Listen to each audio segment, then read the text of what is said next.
Bagaimana kabarnya Bapak Ibu sekalian di pagi hari ini? Alhamdulillahirabbil alamin. Wassalatu wassalamu ala asyrofil anbiya wal mursalin sayyidina Muhammadin wa ala alihi wa sahbihi wa man tabi'a hudahu ila yaumiddin. Amma ba'd. Rabbi shrah li sadri wa yassir li amri wahlul 'uqdatam min lisani yafqahu qawli. Subhanaka la ilma lana illa ma 'allamtana innaka antal alimul hakim wa tub 'alaina innaka antat tawwabur rahim. Pada pagi yang penuh barokah ini, di mana Allah Subhanahu wa taala memberikan nikmatnya kepada kita semua, kesehatan, kesempatan dan kekuatan serta keinginan yang kuat untuk bisa hadir dalam majelis ilmu majelis zikir. Mudah-mudahan Allah Subhanahu wa taala terus tambahkan semangat kita di jalan Allah Subhanahu wa taala, dan kita wajib bersyukur kepada Allah Subhanahu wa taala agar Allah menambahkan nikmatnya kepada kita. Amin ya rabbal alamin. Salawat dan salam kepada junjungan kita Nabi Muhammad sallallahu alaihi wasallam, pada keluarga beliau, sahabat dan seluruh pengikutnya sampai akhir zaman. Jamaah sekalian, jamaah subuh yang dirahmati Allah, pada kesempatan ini kita terus melanjutkan renungan kita terhadap Suratul Fatihah, satu samudra yang sangat dalam, ayat-ayat Allah Subhanahu wa taala yang paling agung di dalam Al-Qur'an, di mana kita semuanya akan bisa khusyuk di dalam salat kita tentunya apabila kita terus menyelangi makna-makna yang terkandung di dalam Suratul Fatihah ini. Mudah-mudahan Allah Subhanahu wa taala membuka hati kita untuk bisa memahami makna-maknanya insyaallah. Amin ya rabbal alamin. Pada pagi hari ini kita sampai pada ayat yang kelima dari Suratul Fatihah, yaitu adalah iyyaka na'budu wa iyyaka nasta'in. Hanya kepadamu ya Allah kami menyembah, kami beribadah, dan hanya kepadamu ya Allah kami memohon pertolongan. Mana yang menunjukkan arti hanya di sini? Pengkhususan ibadah untuk Allah Subhanahu wa taala. Begitu juga kita mengkhususkan untuk Allah dan kepada Allah kita memohon pertolongan. Mana makna yang mengisyaratkan kepada pengkhususan tersebut? Nah, kata ulama bahwa dengan didahulukan kata iyyaka itu menunjukkan arti pengkhususan. Bukan na'budu iyyaka, tapi iyyaka na'budu. Bukan kami menyembah kepadamu, tapi kepadamu kami menyembah. Beda. Didahulukannya objeknya dari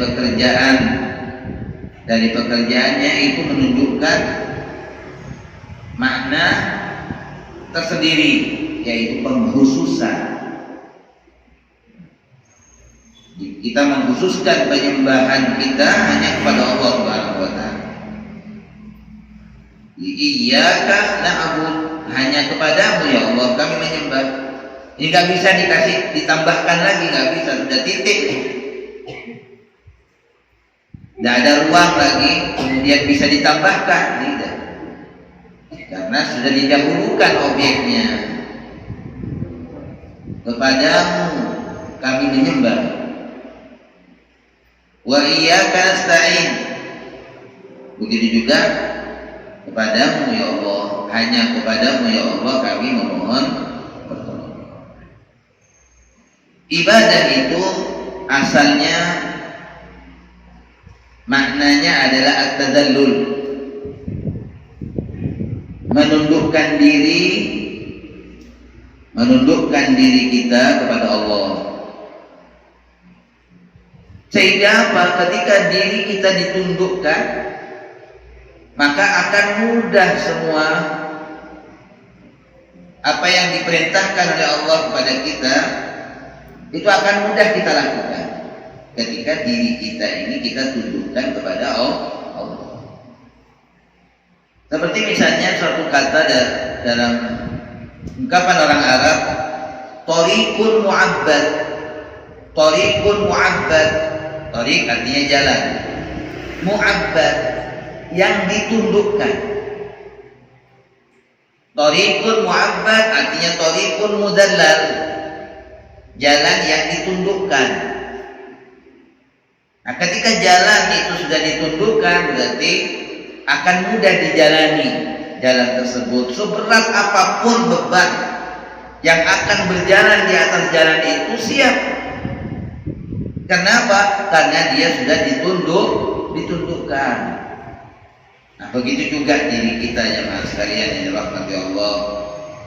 Kita yang mengatakan na'bud, bahwa kita beribadah kepada Allah, berarti artinya kita sudah tundukkan diri kita, sehingga apapun yang diminta oleh ma'bud, al-ma'bud wallah, yang disembah yaitu Allah Subhanahu wa taala, yang kita tundukkan diri kita kepadanya, kita siap.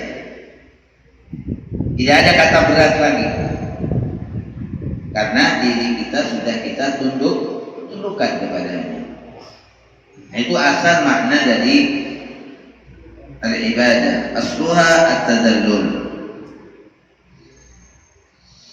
Wa ibadatullah tajma'u amrayn, dan penyembahan kepada Allah, ibadah kepada Allah itu mencakup dua perkara, mengumpulkan dua perkara besar. Yang pertama adalah az-zulmu ma'a ghayatil mahabbah, ya, yaitu adalah penghambaan diri dengan ditundukkan diri kita kepada Allah. Itu yang pertama. Yang kedua ma'a ghayatil mahabbah, dengan kecintaan yang sangat tinggi, dengan puncak kecintaan. Itu yang kedua. Jadi ibadah itu mencakup dua. Kita yang beribadah kepada Allah Subhanahu wa taala itu didasari dengan kecintaan kepada Allah Subhanahu wa taala. Para ulama memberikan pengertian tentang ibadah.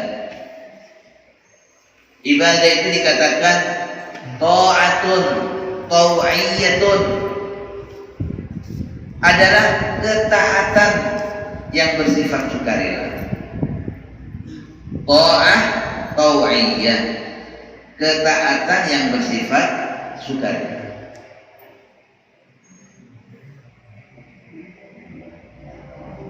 Mamzujatul bimahabbatin qalbiyatin, yang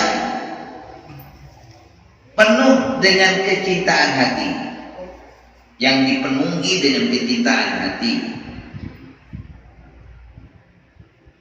Asasuha, yang dasarnya adalah ma'rifatun yakiniyatun, adalah pengetahuan yang diyakini. Jadi saya ulangi, ibadah itu adalah ketaatan yang bersifat sukarela, yang dipenuhi dengan kecintaan hati, yang dasarnya adalah pengetahuan yang diyakini, yang akan membuahkan sa'adatun abadiyatun, yaitu kebahagiaan yang abadi. Itu pengertian dari ibadah. Jadi orang yang beribadah kepada Allah Subhanahu wa taala itu pasti dia tunduk kepada Allah. Dan tunduknya tadi, ketaatannya kepada Allah itu dengan sukarela, bukan dengan terpaksa.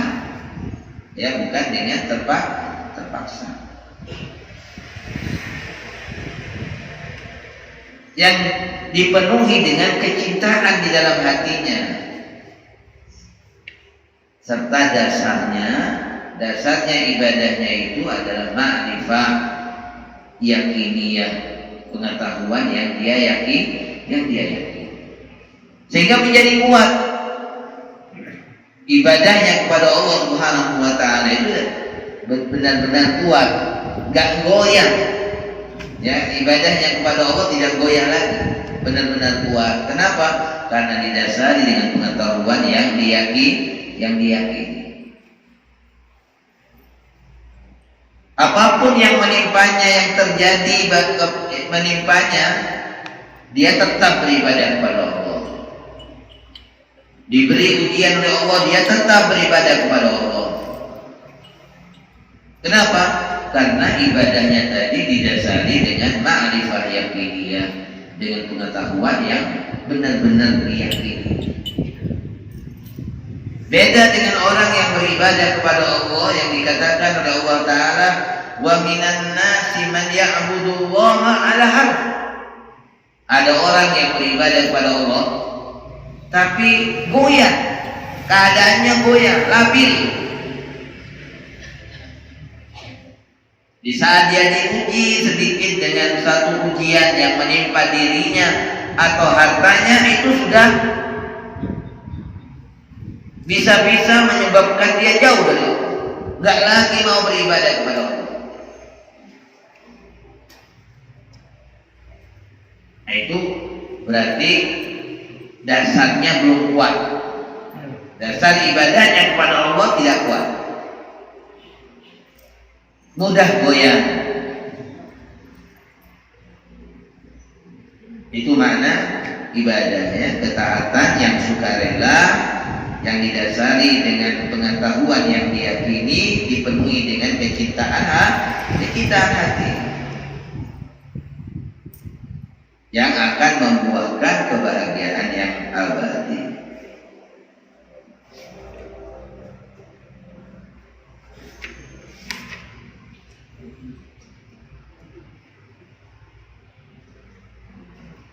Jadi ibadah, jamaah sekalian yang dirahmati Allah, adalah suatu kata yang mencakup semua apa yang dicintai oleh Allah dan diridhai olehnya dari semua perkataan dan perbuatan, baik yang zahir maupun yang batin. Itu ibadah. Ya, suatu kata yang mencakup semua apa yang Allah senangi, yang Allah cintai, yang Allah ridhai dari perkataan-perkataan maupun perbuatan-perbuatan yang zahir dan batin.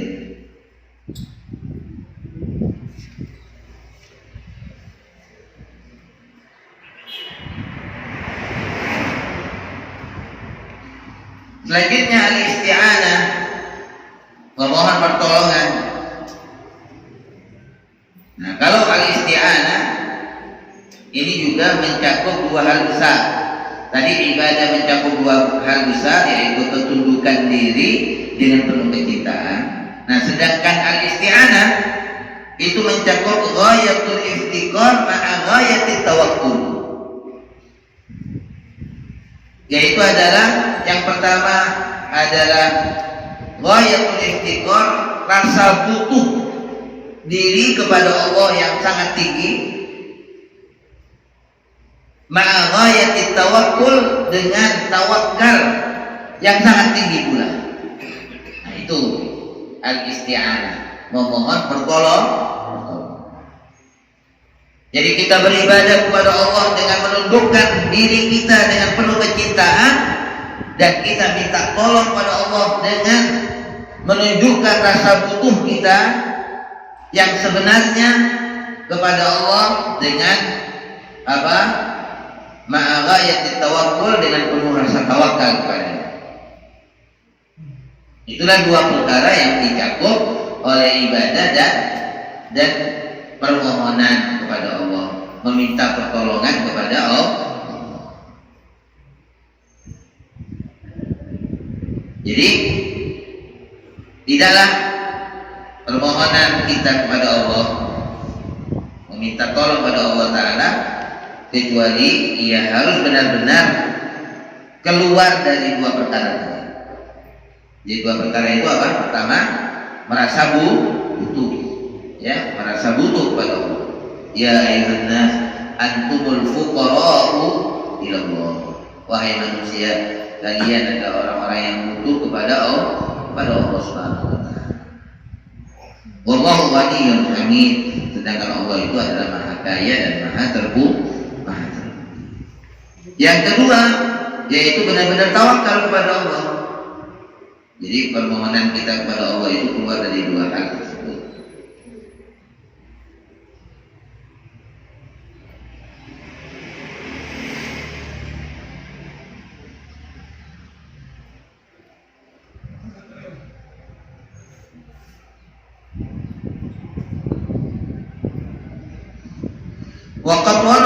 Waqad warada fi ba'dil athar, dan telah datang beberapa keterangan bahwasanya Allah Subhanahu wa taala itu mengumpulkan makna-makna dari semua kitab-kitab yang Allah turunkan itu di dalam 4 kitab. Apa 4 kitab itu? Yaitu pertama adalah kitab Taurat, kitab Injil, Zabur, dan Al-Quran. Jadi semua makna-makna kitab Allah yang Allah turunkan itu Allah turunkan dan Allah cantumkan di dalam 4 kitab besar: Taurat, Injil, Zabur, dan Quran. Kemudian Allah Subhanahu wa taala mengumpulkan 4 kitab itu, maknanya semuanya berada di dalam Al-Quran. Taurat, Injil, dan Zabur itu semuanya sudah ada di dalam Al-Quran, semua maknanya yang terkandung.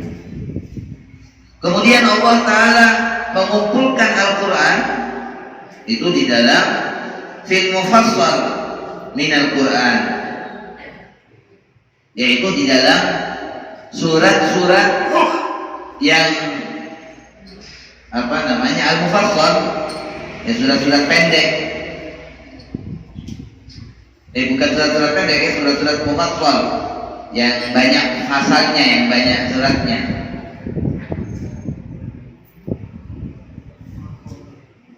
Kemudian Allah Ta'ala mengumpulkan al-mufassal itu di dalam suratul Fatihah, dan suratul Fatihah itu seluruhnya terkandung di dalam Iyyaka na'budu wa iyyaka nasta'in. Jadi luar biasa kandungan Iyyaka na'budu wa iyyaka nasta'in, dia mengandung seluruh makna Al-Quran, yang mengandung seluruh makna kitab-kitab Allah Subhanahu wa taala yang Allah turunkan. Jadi ini sangat jelas sekali bagi setiap orang yang mau merenungkannya, ya, bahwa Allah Subhanahu wa taala menciptakan kita makhluknya ini, kita manusia dan seluruh makhluknya adalah untuk beribadah kepada Allah. Karena semuanya makna dari seluruh kitab Allah itu sudah terkandung dalam Iyyaka na'budu wa iyyaka nasta'in. Jadi sangat jelas, berarti Allah menurunkan kitabnya itu untuk menyampaikan kepada kita semua makhluknya bahwa kita dicipta oleh Allah adalah untuk beribadah kepada Allah Ta'ala. Wa ma khalaqtul jinna wal insa illa liya'budun. Sehingga di alam ini nggak ada siapa-siapa kecuali yang ada adalah Allah yang kita sembah, ya, dan selain Allah yang menyembah kepada Allah Subhanahu wa taala. Ini suatu hakikat besar yang harus dicapai oleh setiap orang, bahwa setiap orang kemudian harus sampai pada sebuah kesimpulan, ya, harus sampai pada sebuah kesimpulan bahwa di alam ini nggak ada siapa-siapa kecuali yang ada adalah Allah yang kita sembah, dan selain Allah Subhanahu wa taala yang menyembah kepada Allah taala. Dan untuk itu Allah taala turunkan kitabnya, Allah utus para rasulnya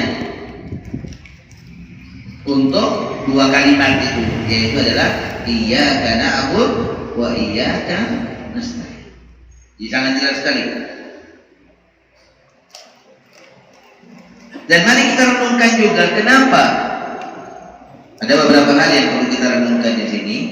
Yang pertama, kenapa Allah Subhanahu wa taala mengulang kata iyyaka? Yang artinya apa tadi? Iyyaka, kepada engkau. Ya, iyyaka artinya adalah kepada engkau.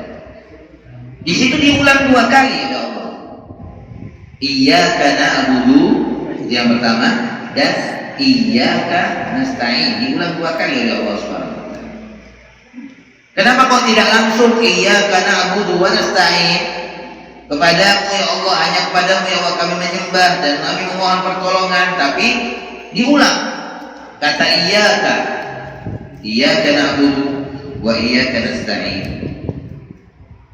Ini dijelaskan oleh ulama kenapa diulang dua kali kata iyyaka, liyadulla ala anna kulla wahidin minal fi'lain mustaqillun maqsudun bi nafsihi. Itu untuk menunjukkan bahwa masing-masing perbuatan ini, dua perbuatan besar ini, itu adalah merupakan perbuatan yang tersendiri. Ya, mustaqil adalah perbuatan yang tersendiri, maksudun binafsihi, yang berbeda. Ya, dua perbuatan yang bersifat tersendiri dan berbeda. Itu tujuannya. Kenapa diulang kata iya.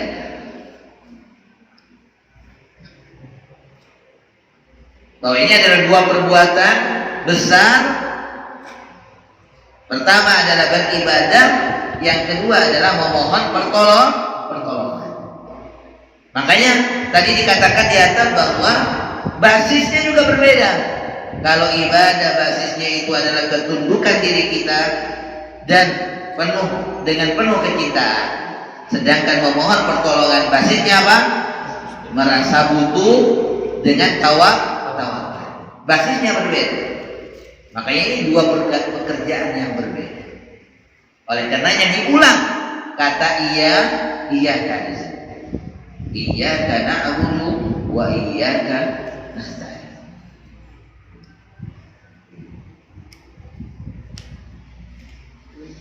Itu yang pertama yang kita renungkan. Yang kedua yang kita renungkan, kenapa menggunakan kata na yang artinya kami, tidak menggunakan kata a yang artinya saya.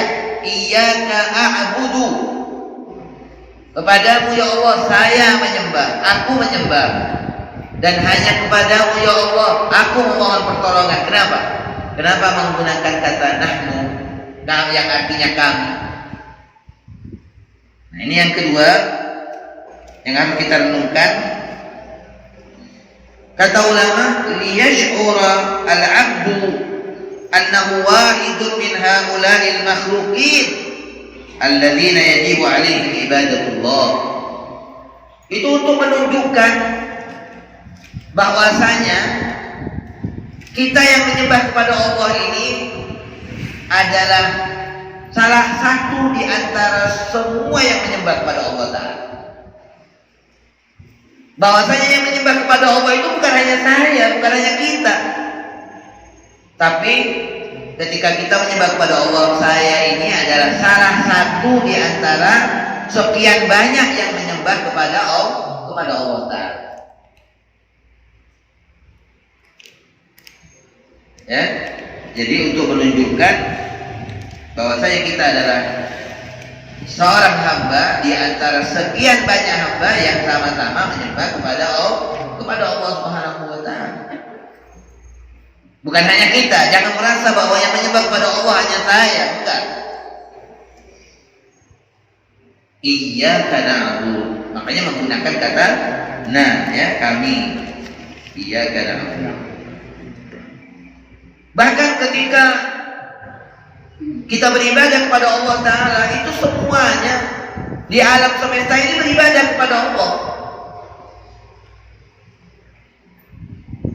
Alam tara Allah, tidakkah kamu lihat? Ya kata Allah Ta'ala, artinya kita melihat dengan hati kita, dengan pandangan hati kita. Annallah, bahwasanya Allah Subhanahu wa Ta'ala itu yusabbihu lahu, yang bertasbih kepadanya adalah semua yang di langit dan di bumi, binatang ternaknya, bintangnya, bulannya, gunung-gunungnya, wad-dawab, wasyajar, wal qamar, ya semuanya beribadah kepada Allah Ta'ala. Kalau kita tidak beribadah kepada Allah, kita ini menjadi makhluk minoritas dari sekian banyak yang mayoritas ini yang beribadah kepada Allah Ta'ala. Kita hanya menjadi satu butir di tengah gurun pasir yang sangat banyak yang semuanya beribadah kepada Allah. Kalau kita tidak beribadah kepada Allah Ta'ala, apa artinya kita?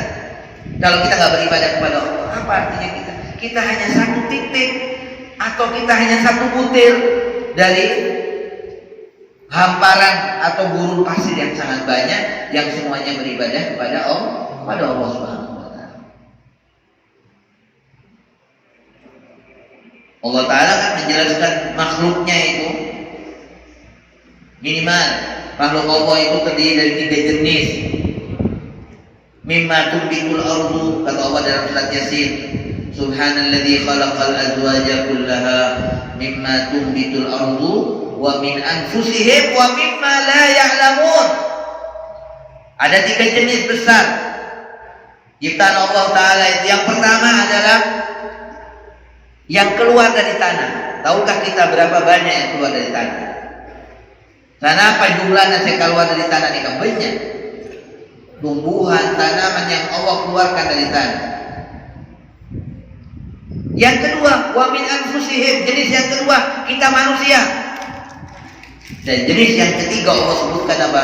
Wa mimma la ya'lamun, yang kita tidak ketahui. Kata ulama bahwa yang tidak diketahui itu lebih banyak jumlahnya dari yang pertama tadi yang keluar dari tanah, dan yang kedua yaitu manusia. Apa yang tidak kita ketahui itu lebih banyak. Itu semuanya makhluk Allah Subhanahu wa Ta'ala. Ya, makanya kalau kita tidak beribadah kepada Allah, kita ini menjadi makhluk minoritas di tengah-tengah makhluk mayoritas yang beribadah kepada Allah Subhanahu wa Ta'ala. Oleh karenanya, ketika kita membaca suratul Fatihah itu, di situ kita mengatakan iyyaka na'budu. Bukan iyyaka a'budu, bukan saya, tapi kita semua. Karena kita berada di tengah-tengah makhluk Allah Subhanahu wa Ta'ala yang semuanya beribadah kepada Allah. Jangan merasa sendirian kita. Ketika kita beribadah kepada Allah, jangan merasa sendirian kita. Kita bersama alam semesta ini yang semuanya beribadah kepada Allah Subhanahu wa Ta'ala. Nah, itu yang kedua yang kita renungkan.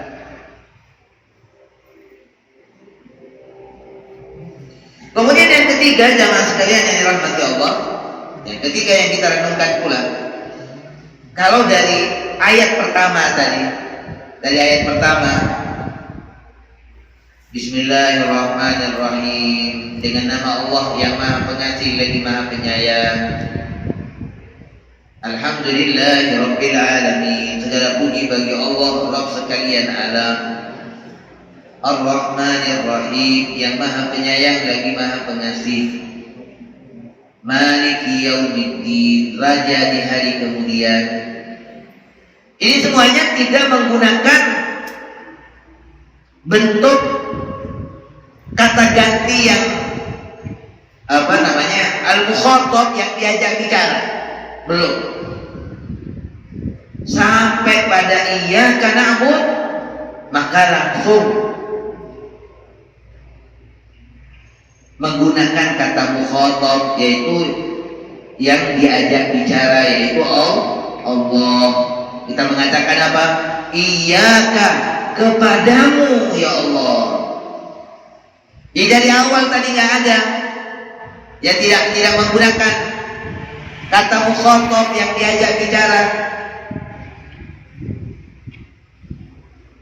Nah, coba kita lihat ayat-ayat tadi, semuanya nggak ada. Nah, tapi ketika iyyaka, nah itu langsung kita menunjuk kepada yang kita ajak bicara, yaitu Allah. Iyyaka, kepadamu ya Allah. Na'budu, kami menyembah, wa iyyaka nasta'in.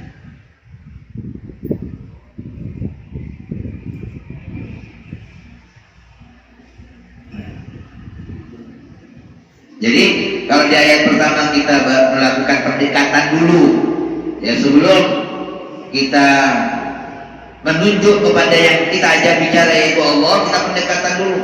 Kita puji Allah dulu. Bismillahirrahmanirrahim. Alhamdulillahirabbil alamin. Arrahmanirrahim.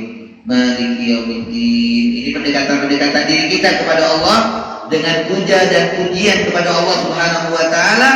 Nah, ketika sampai pada na'budu dan nasta'in, kita sudah langsung menunjuk kepada yang kita ajak bicara yaitu Allah. Ya, langsung kita menunjuk kepada yang kita ajak bicara yaitu Allah Subhanahu wa taala. Faqad taqarraba ila Allah wa hadara baina yadayhi. Fa khatabahu biqaulihi. Jadi ketika kita mengatakan iyyaka na'budu, itu benar-benar kita hadir sudah di hadapan Allah Subhanahu wa taala. Makanya kita kemudian mengatakan kepadamu ya Allah aku menyembah. Kita sudah berada benar-benar di hadapan Allah ketika kita mengajak bicara Allah Subhanahu wa taala.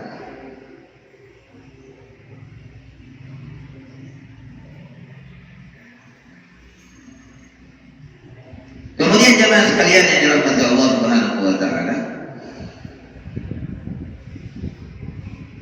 ungkapan iyyaka na'budu wa iyyaka nasta'in ini terdiri dari dua kalimat, ya, iyyaka na'budu dan iyyaka nasta'in, di mana dari dua kalimat ini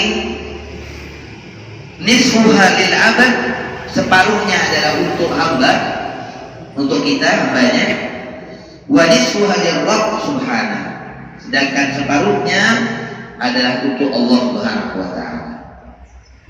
Ya, separuhnya adalah untuk kita dan separuhnya adalah untuk Allah Subhanahu wa taala. Yang untuk Allah yang mana? Yaitu iyyaka na'budu, itu untuk Allah. Bahwa Allah Subhanahu wa taala yang kita sembah. Itu bagiannya Allah taala. Sedangkan yang untuk kita hambanya, yaitu yang kedua, iyyaka nasta'in. Ini bagian yang akan diberikan oleh Allah kepada hambanya.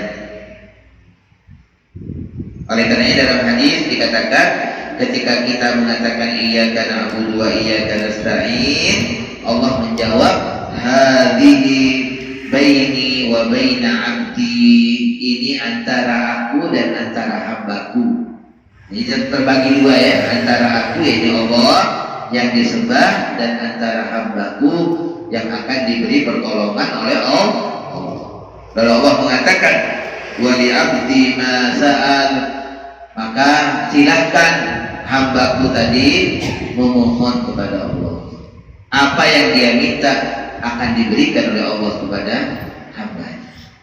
Wa li 'abdi ma sa'al. Nah, oleh karenanya setelah iyyaka na'budu wa iyyaka nasta'in, isinya apa? Isinya semuanya adalah doa. Ihdinas siratal mustaqim.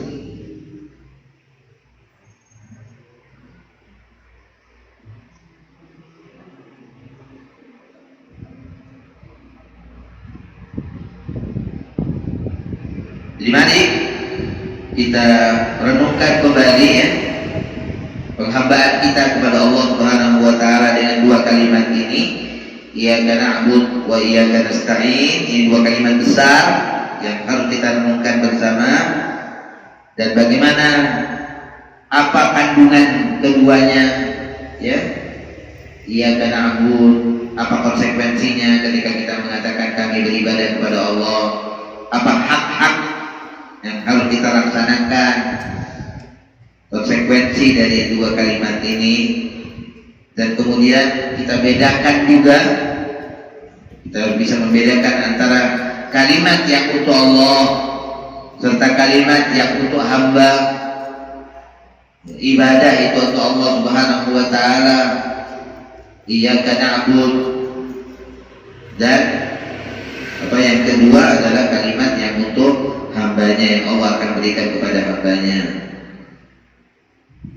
Wa fiqha sirri kaunihi ihdahuma lillah wal ukhra lil 'abd. Mumayyiz, dan juga kita bisa membedakan baina tauhid alladzi taqtadihi kalimatu iyyaka na'bud, antara tauhid yang menjadi tuntutan dari kalimat iyyaka na'budu dan tauhid alladzi taqtadihi kalimatu iyyaka nasta'in, yang dituntut, yang merupakan konsekuensi dari iyyaka nasta'in. Kemudian yang kita renungkan juga bahwa iyyaka na'bud dan iyyaka nasta'in itu diletakkan di tengah-tengah. Ya, posisinya ada di tengah-tengah. Ini ayat keberapa ini? Ayat iyyaka na'bud wa iyyaka nasta'in, ayat kelima ya. Ayat yang kelima.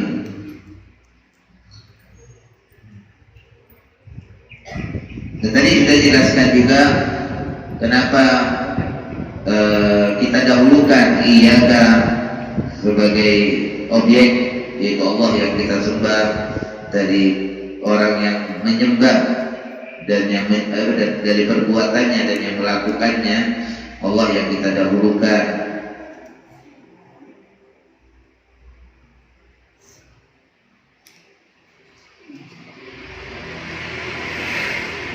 Kemudian kita renungkan juga tadi bahwa bagaimana semua kitab Allah itu terpusat ya pada dua kalimat ini, dari awal sampai akhir, ya dari Fatihah sampai An-Nas, dari kitab Al-Quran itu semuanya terpusat pada iyyaka na'budu dan iyyaka nasta'in.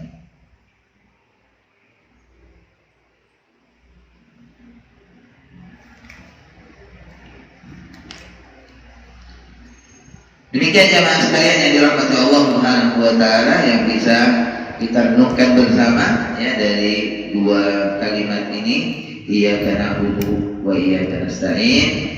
Mudah-mudahan kita semuanya oleh Allah Subhanahu wa taala dijadikan dari hamba-hambanya yang benar-benar kita beribadah kepada Allah Subhanahu wa taala dan memohon pertolongan kepadanya. Kalau kita benar-benar datang pada Allah beribadah dan memohon pertolongan, Allah mengatakan apa? Kata Allah Ta'ala, alaihissallahu bikafin abdah. Allah pasti kata Allah Ta'ala akan memberikan kecukupan kepada hambanya. Ya, sebagaimana Allah Ta'ala memberikan kecukupan kepada baginda Nabi Muhammad Sallallahu Alaihi Wasallam dan kepada hamba-hamba Allah yang lain dari para anbiya, dari para nabi. Kita pun akan dibantu oleh Allah. Kita pun akan ditolong oleh Allah kalau kita benar-benar datang menyembah, beribadah dan memohon pertolongan kepada Allah. Alaihissallahu bikafin abdah. Begitu pernyataan Allah Subhanahu wa taala di dalam Al-Qur'an. Amin ya rabbal alamin. Assalamualaikum warahmatullahi wabarakatuh.